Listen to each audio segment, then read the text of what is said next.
Mr. Speaker, a massive hole has been blown through the Prime Minister's story about the foreign interference campaign and harassment of a member of Parliament's family.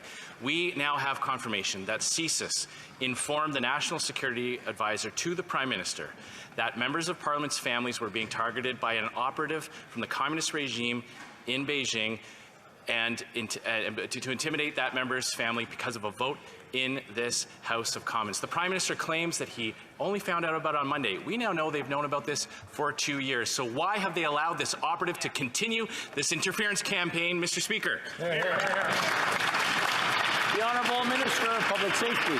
Speaker, as my colleague heard earlier today during this question period, my colleague, the Minister for Global Affairs, has summoned the Chinese ambassador to make it abundantly clear what is legitimate and what is not. And this is consistent with Canada's strong position when it comes to hostile activities, especially with regards to foreign interference. Every single member in this chamber has a right to be able to represent their constituents in complete and total safety. We will continue to work across the aisle with all parliamentarians to make sure that that objective is secure.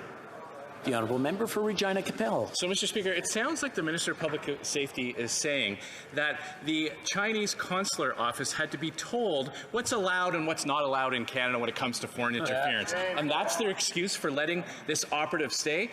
This operative from the communist regime has been conducting an interference campaign and a harassment campaign targeting a member of Parliament's family because of a vote in this House of Commons. We now know they've known about this for 2 years. Right. Why is this operative still in Canada? The Honourable Minister.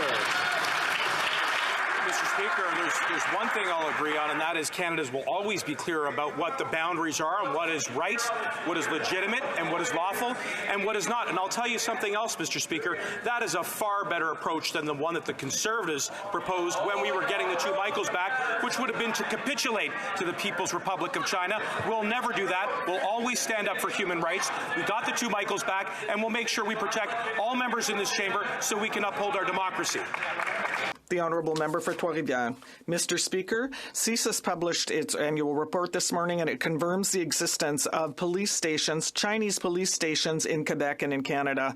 It also confirms that China has been bullying its diaspora with agents from its public safety department, and it confirms that Beijing is seeking to influence candidate nominations for elections and to influence their policy stances as well by clandestine means. Mr. Speaker, when this info appears in a public report, it's because the Prime Minister has known about it for a long time. So why does nothing move unless there's a leak to the media? The Honourable Minister. Mr. Speaker, I would like to thank my colleague for shedding light on the excellent work that CSIS has done, which in its report tabled today. And the report indicates that CSIS offered 49 briefings to members of Parliament from this House, and that is a concrete example of how we can do work to protect our democratic institutions. The Minister of Foreign Affairs has said that she is assessing interests in determining whether to expel the Beijing diplomat who arranged to punish the family of the member for Wellington, Halton Hills. The minister has a choice to make because the #1 priority of this government ought to be the safety and security of Canadians. And by allowing this Beijing thug to remain in Canada, they are putting Chinese Canadians at risk. So when will they get their priorities straight and send him packing today? The Honourable Minister for Foreign Affairs.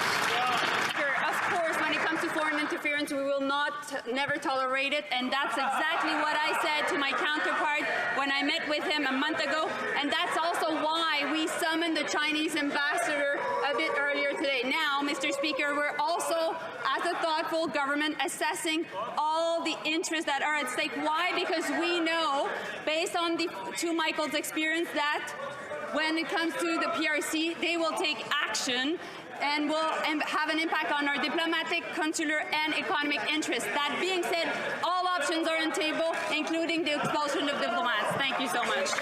The honourable member for St. Albert Edmonton will now be last.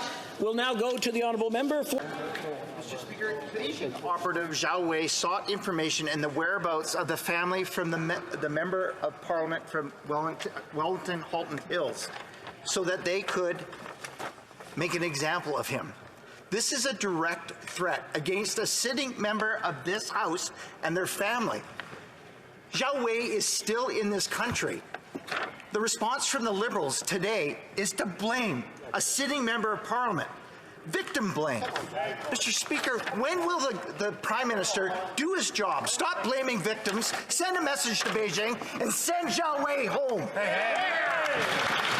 The Honourable Minister of Public Safety. Mr. Speaker, any suggestion that we don't have care or concern for the member for Wellington Halton Hills is absolutely absurd.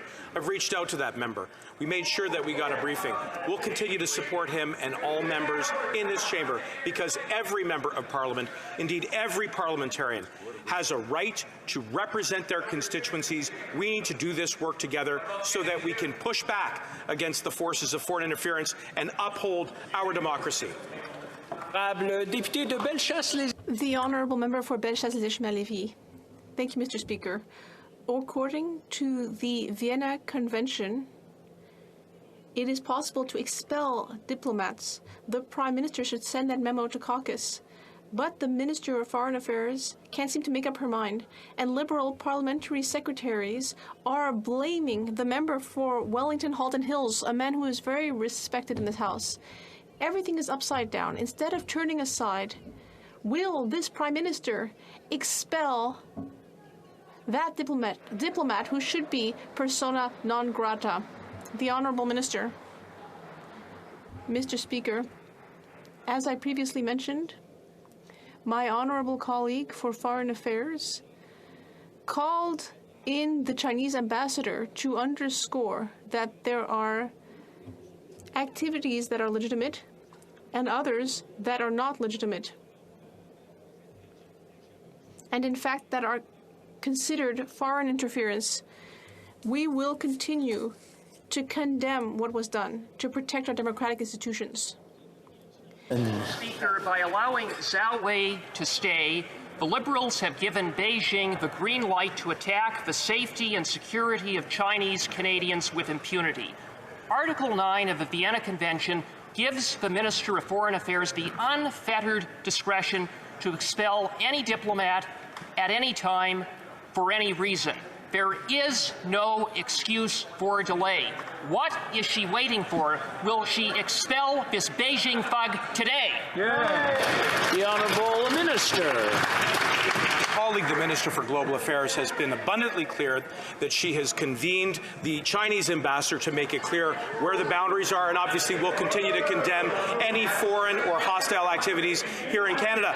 What we've seen today, Mr. Speaker, has been shameful. We've seen unparliamentary language from the Conservatives. Why? Because they'd rather highlight the problem rather than be part of the solution. How do we know that, Mr. Speaker? Because instead of supporting this government and giving CSIS the tools they need, they opposed it. And instead of supporting the Committee of Parliamentarians, they continue to play Jekyll and Hyde with that committee. They need to stop politicizing this issue and get behind the cause of the government to defend our institutions.